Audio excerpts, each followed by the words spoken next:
accélérer avec moi 2 secondes. Un peu décontenancés, les gendarmes décident d'écouter le conducteur. Je vais vous lire un texte dans la parole de Dieu qui se trouve dans l'évangile de Jean chapitre 3. C'est dit ces mots, car Dieu a tant aimé le monde qu'il a donné son Fils unique, afin que quiconque croit en lui ne périsse point, mais qu'il ait la vie éternelle. Est-ce que ça vous parle ce verset? Ça parle de vie éternelle, ça parle de Fils unique. On ne comprend pas vraiment qu'est-ce que ça veut dire, mais avec une petite explication, avec la grâce de Dieu, j'aimerais pouvoir vous expliquer quelques mots. On est surréaliste. Les gendarmes assistent à une messe à ciel ouvert. Le péché, c'est le rejet de Dieu. Et les hommes ont tellement rejeté Dieu. Julien est un peu... Pas du tout. C'est par amour que je vous le fais. D'accord. Vous comprenez?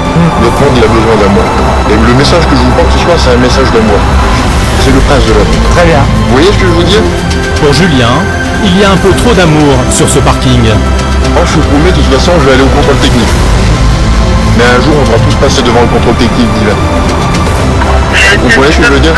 Ça veut dire que si on n'est pas conforme au contrôle technique, c'est pas une contre-visite qu'on devra faire. Les gendarmes saisissent la balle au bond. Ils ne se voyaient pas finir la soirée à écouter la parole divine. Autorité. Donnez-moi votre fric tout de suite. Donnez-moi votre fric toutes les deux. D'accord, mais s'il vous plaît, baissez votre couteau. Votre fric maintenant. Non. Vous allez me ranger ce couteau immédiatement, jeune homme. Rangez cette arme au nom de Jésus.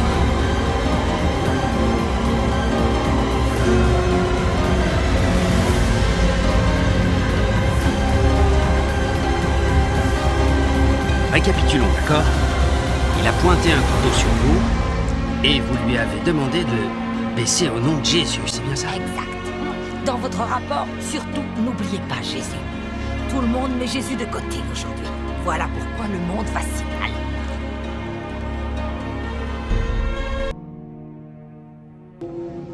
On dit que le mal est la plus puissante des armes de l'athée face à la croyance du chrétien. Car l'existence du mal pose en effet la question suivante. Si Dieu est amour, et que Dieu est tout-puissant, pourquoi permet-il que le mal existe? La réponse est au fond d'une grande simplicité. Libre arbitre. L'âtre, adultère, vous avez violé tous ces commandements si vous regardez bien. Ça me vient naturellement. C'est ce que la Bible dit. Nous faisons naturellement ce qui n'est pas juste. Il m'a fait comme ça. Vous ne pouvez blâmer Dieu pour votre moralité. Mais s'il m'a fait avec une nature pécheresse? Il vous a été donné une conscience. Vous discernez le bien du mal. Conscience, connaissance. À chaque fois que vous forniquez, convoitez, mentez ou volez, vous l'avez fait avec la connaissance que c'était mal. Vous êtes athée maintenant? Si, je suis toujours athée. Vous gardez encore cette croyance que le livre s'est fait par lui-même? Pourquoi feriez-vous une telle chose? Vous n'êtes plus athée? Je me considère encore comme athée. Valeur morale. Mais il est dit dans le programme que nous serons soumis à un examen à la fin du semestre et je parie que si j'obtiens la fin à l'examen en trichant, il adoptera soudain un discours chrétien et m'expliquera que c'est mal de tricher et que je devrais le savoir. Mais cette morale, sur quoi est-elle fondée? Si mes actions ont pour but de m'aider à réussir, pourquoi est-ce que je ne tricherai pas? Pour les chrétiens, le fondement de la moralité, la distinction entre bien et mal, c'est la ligne droite qui conduit directement à Dieu. Il doit y avoir un motif caché. Voyons si je peux deviner, si je peux mettre le doigt dessus. Si vous reconnaissez que Dieu existe, vous admettez être responsable devant lui. Je vais vous montrer pourquoi vous avez tant de mal avec cela. C'est très simple. Quelqu'un a fait le livre, quelqu'un a créé l'ADN, vous refusez de dire quelqu'un d'intelligent, car vous êtes dans la pornographie, des relations sexuelles avec votre copine, et vous ne voulez pas abandonner cela. Et si Dieu existe, alors c'est la douche froide sur tout ça. Et c'est pas la pensée la plus drôle pour quelqu'un qui aime la porno, la fornication et tout ce qui va avec. Non, mais sans Dieu, il n'y a pas de raison d'être moral. On ne peut même pas définir ce qu'est un comportement moral. Vous rejetez alors l'existence de Dieu. Ça vous donne la permission de faire ces choses sans vous sentir coupable, mais si Dieu existe, alors vous êtes dans un sacré pétrin. Pour les chrétiens, tricher, mentir, voler, avoir par exemple un diplôme qu'on ne mérite pas, c'est interdit. C'est une forme de vol. Vous rejetez alors l'existence de Dieu. Ça vous donne la permission de faire ces choses sans vous sentir coupable.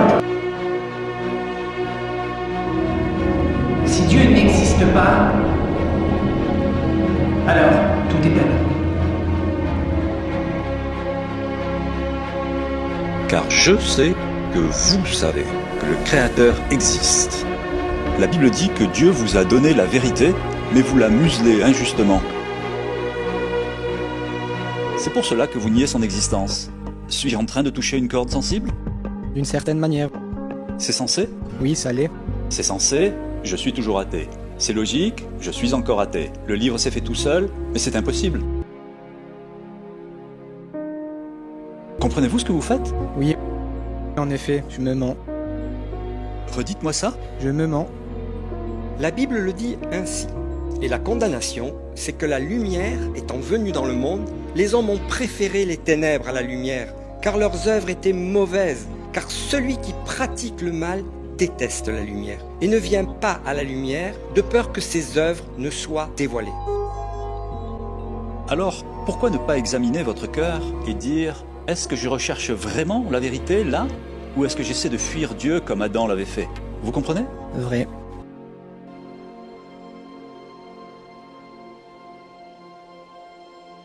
Je le sais pour plusieurs raisons. Premièrement, comme vous, je fuyais Dieu aussi. Deuxièmement, la Bible dit que Dieu a donné la lumière à tous, et quand vous éteignez cette lumière, quand vous étouffez votre conscience, votre connaissance innée de l'existence de Dieu, Jésus a dit, quand cette lumière est éteinte, comme vos ténèbres sont sombres, vous êtes comme quelqu'un qui enlève les piles du détecteur de fumée parce qu'il n'aime pas être dérangé par le détecteur de fumée. Incendie, il n'y aura rien pour l'avertir. Vous dormez sans cette conscience, vous l'avez étouffé pour ne pas l'entendre, vous avez enlevé les piles. Et je vous dis, aujourd'hui, réveillez votre conscience, pensez à votre mortalité.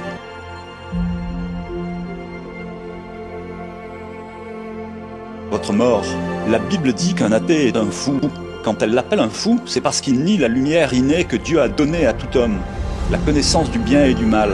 Elle dit, leur cœur fou, plongé dans les ténèbres, se réjouissant du mensonge plutôt que de la vérité.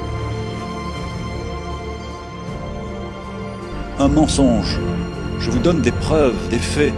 Comme un livre ordinaire a, logiquement, un fabricant, de même le manuel d'instruction de la vie contenant une intelligence et une sagesse infinies, et des instructions qui dépassent la compréhension humaine, est la preuve de l'existence d'un concepteur intelligent.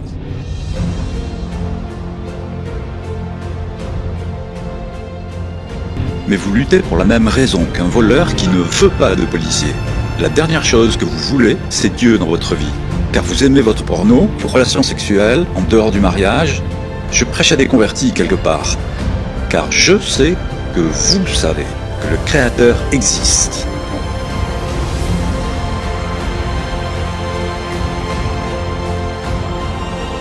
La Bible dit que Dieu vous a donné la vérité, mais vous la muselez injustement, vous la refoulez. Le Créateur existe, tout le monde le sait, mais pas forcément la vérité du christianisme. Les chrétiens sont appelés à annoncer que vous pouvez vivre pour toujours. Ce Créateur est devenu un homme pour que vous puissiez avoir la vie éternelle. L'argument d'une intelligence créatrice n'est pas là pour convaincre du message chrétien, seulement pour montrer la folie de l'athéisme. L'athéisme est tellement insensé, a dit Isaac Newton. C'est le père de la science qui parle. Et c'est vrai. Aucun autre nom sous les cieux qui ait été donné aux hommes par lequel nous pouvons être sauvés. Jésus a dit « Je suis le chemin, la vérité et la vie. Personne ne vient au Père que par moi. Vous n'avez pas le choix. Il n'y a qu'un seul parachute offert, et c'est le Sauveur Jésus-Christ. » Revêtez le Seigneur Jésus-Christ, nous dit la Bible, Jésus de Nazareth, un homme sans péché, parfait, qui a donné sa vie sur la croix. La Bible dépeint Dieu comme le juge ultime, l'habitation de la justice. Vous et moi sommes des criminels, appelés pécheurs, car on a violé sa loi, les 10 commandements. Nous sommes en route pour la prison de Dieu, un endroit appelé l'enfer, sans appel. Nous sommes sous une sentence de mort. Mais Jésus est intervenu et a payé notre amende. Au tribunal, si vous êtes coupable et si quelqu'un paye votre amende, le juge peut dire « Cette personne est coupable, mais quelqu'un vient de payer sa caution. Il peut sortir d'ici. Il peut faire ça, ce qui est juste. » Et la Bible dit que Dieu peut vous laisser vivre pour toujours, parce que Dieu a payé en totalité la caution. Sur la croix, il a crié « Tout est achevé ». Autrement dit, la dette avait été payée, ce qui veut dire que Dieu peut légalement vous accorder le don de la vie éternelle. Il est mort et il est ressuscité des morts 3 jours plus tard. Et ce que vous devez faire pour que votre condamnation soit annulée, pour pouvoir sortir de la salle du tribunal de Dieu qui est miséricordieux et recevoir le don de la vie éternelle, vous devez vous détourner de vos péchés, mettre votre confiance en Jésus comme vous le feriez avec un parachute. Si vous sautez d'un avion, ne croyez pas seulement au parachute, vous le mettez, vous placez votre confiance en lui.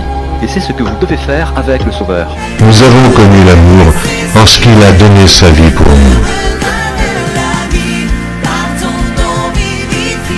Or, vous le savez, Jésus apparut pour ôter les péchés. Il n'y a point en lui de péché.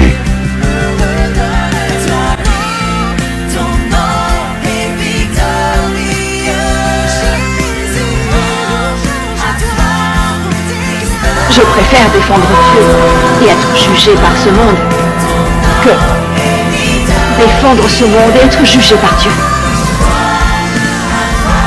Je refuse d'avoir peur de dire le nom de Jésus.